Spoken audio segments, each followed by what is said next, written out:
Hi guys, in this video I am going to show you how to use a smartphone to set up the scent diffuser. Watch the video till the end so you cannot miss any important step. First, download the app. Check the diffuser manual for packaging. Check the diffuser manual or packaging for the recommended app. Search for the app in your phone's app store like Apple Store or Google Play Store. Download and install the official app. Second, pair your diffuser.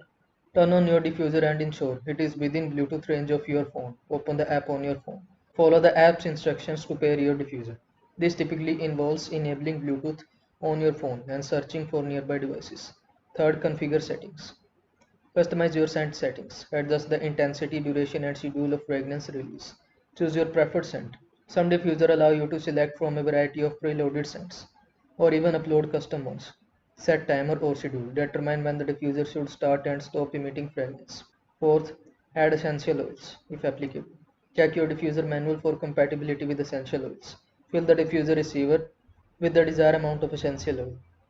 5. Start diffuser. Initiate the diffusion process through the app or by using the diffuser physical control. So I hope this video was helpful to you. Make sure to like this video and subscribe to my channel for more this type of content. Thanks for watching.